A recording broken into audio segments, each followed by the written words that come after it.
Greetings and salutations, sports fans all across the wide and wonderful internet. Michael Shibley with you here. Time for a Shibbles and Bits college football edition. College football is back. We've got week 0 coming right up, and then of course the full schedule right after that. I cannot wait. Things seem so much more familiar this season. Most stadiums are going to have all the fans back. You're going to have the marching band. It's going to be such a great, more familiar atmosphere.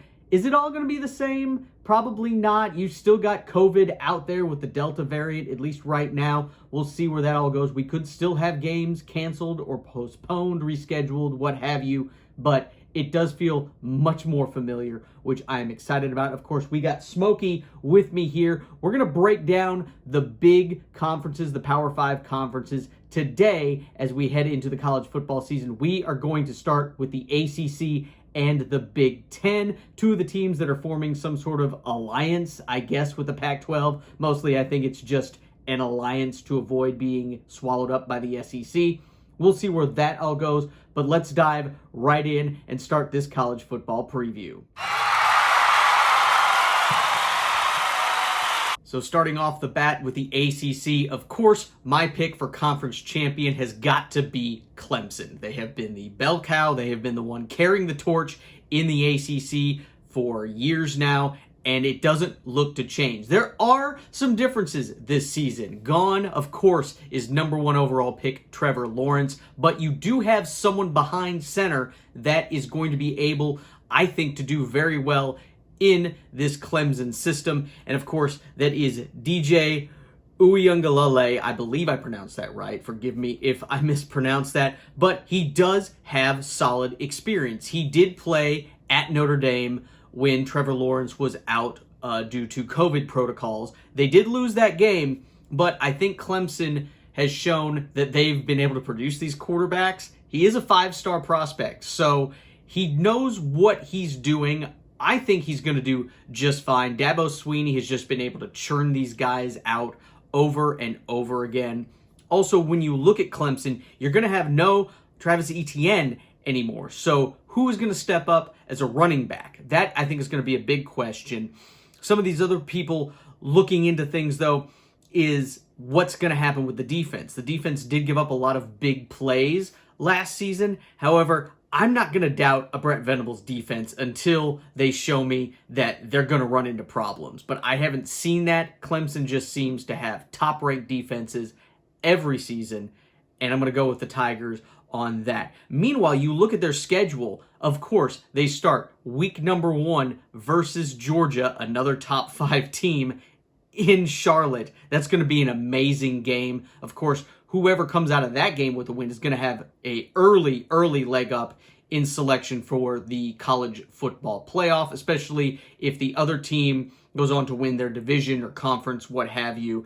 And again, it's great. I love these awesome top 5 early season matchups. They're so much fun to watch. Cannot wait to see that.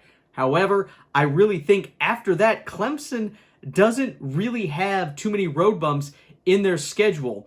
On their side of the conference, you look, they don't have North Carolina or Miami until possibly the championship game. So after that Georgia game, it's a very favorable schedule for Clemson. Now, I don't think they can lose, especially if they lose to Georgia. If they lose one of those other games, they're out.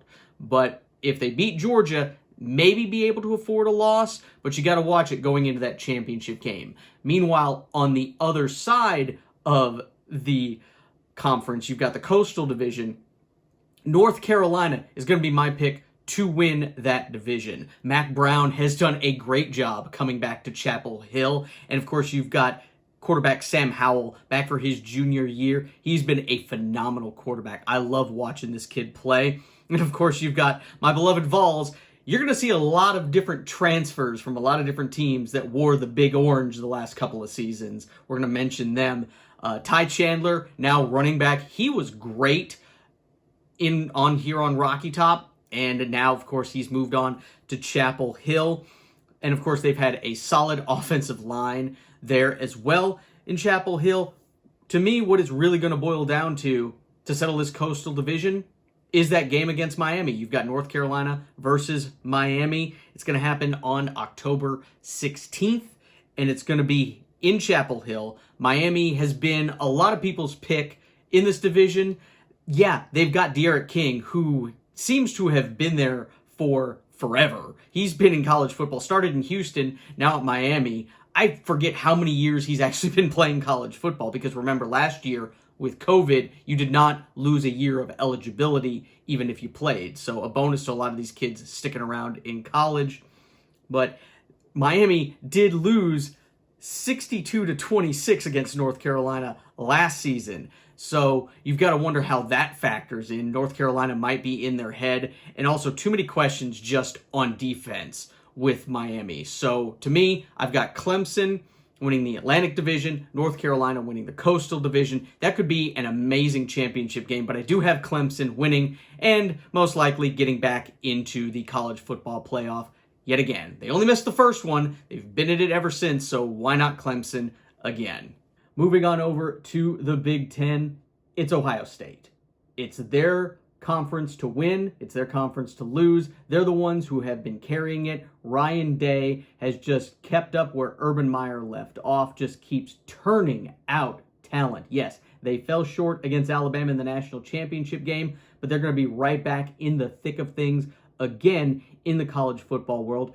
And I've got them winning the Big Ten. Someone's got to step up and knock them off. And until then, I'm just going to keep picking the Buckeyes. Of course, just like Clemson, they have questions at quarterback with a new guy. Of course, I think he's going to do just fine, but we'll see. CJ Stroud is going to be that guy. Really, to me, the big question with Ohio State is going to be on their defensive back seven. They've had problems in the secondary, and there's also got questions with linebackers. So it's going to be really interesting to see how Ryan Day keeps going. They've got talent. They just keep plugging in more 5- and 4-star talent, and I think that's going to remain the same. I think Ohio State is just going to carry that Big Ten banner, because we'll see. Ohio State and Ryan Day have not worried about Michigan. Michigan has been a non-factor, really, when you look at it. I mean, besides, I think, the overtime game a few seasons ago, which had some questionable calls, we all know that, Michigan hasn't even been close to Ohio State. So why should Ohio State even worry about that team up north when it comes to Michigan? Meanwhile, Penn State, they started off 0-5 last season. Of course, again, you've got a COVID season, everything that happened with 2020, so who knows? They did win their last 4 games, but it was against kind of the dregs of the Big Ten at that point. So we'll see where Penn State factors into all of this. My best bet to challenge Ohio State in the Eastern Division of the Big Ten is honestly Indiana. Tom Allen has just made Indiana almost just a football school there. It's amazing to watch. They have 18 starters back to prove that last season was not a fluke. The big question, of course, is can their quarterback, Michael Penix Jr., stay healthy? That was one of the big things that caused them to have some losses. They gave Ohio State everything they wanted in the horseshoe last year, and this year, Ohio State comes to Bloomington to face them on October 23rd. So that's my pick in the Eastern Division in the Big Ten. I've got Ohio State winning, but I think Indiana's the one that could knock them off, maybe.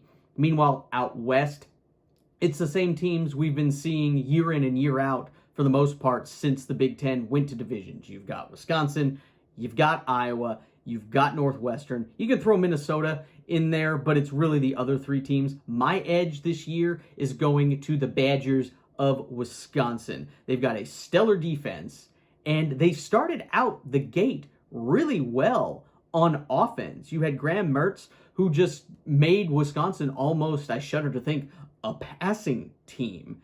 But then they had some COVID issues, and then they just fell off ending last season. So we'll see. I personally think they're going to pick off where they started last year. I think they're going to come in and do really well. I still don't think anybody's really going to challenge Ohio State, but Wisconsin's going to give you your best bet in a championship game scenario at that point. They've got that great defense, which, again, if you've got a great defense, you can win a lot of games, and you can pick off and cause turnovers, all those things.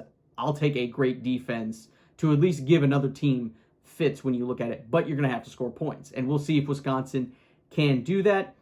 Also, it helps that the 2 other big contenders out in Big Ten land Iowa and Northwestern. Wisconsin gets them at home. So that's my pick there. You've got Ohio State as your champ. You've got Wisconsin losing to them in the championship game. And now for a bonus, we don't have a conference for this one. They were part of the ACC last year, but we've also got Notre Dame. We're going to talk about them because Notre Dame still carries all that weight and the NBC network. So we're going to talk about the Fighting Irish. Of course, they were in the college football playoff last year. They did beat Clemson in the regular season, but they lost to them in that ACC championship game, which is still weird having Notre Dame part of a conference. But Notre Dame, I think this year is going to fall short of the college football playoff. They'll be on the periphery, but I just think the way things work out for Notre Dame, I think they're going to fall short of really contending for a college football playoff spot. A lot of that,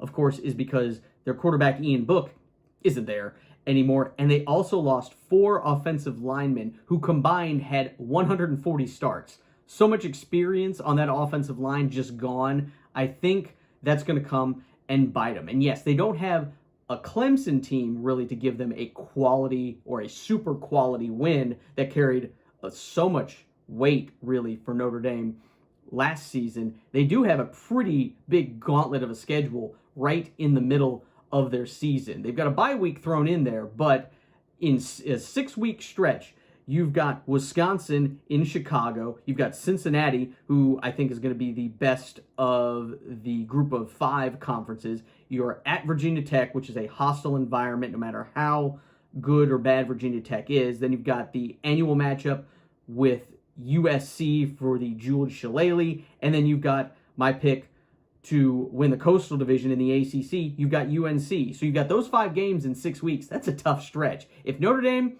comes out of all of that undefeated, they're going to have a good shot at it. But I just think they're probably going to be, again, on the outside looking in. That's going to wrap up this episode of Shibbles and Bits. Thank you guys so much for watching. We will be back, of course, with other conference previews coming up here in this next week. So, of course, like this video, give us a subscription. Of course, we're going to be talking plenty of college football as this season rolls along. I'm going to have Smokey with me for all of it. I love you guys. Go Vols. Too sweet. See you next time.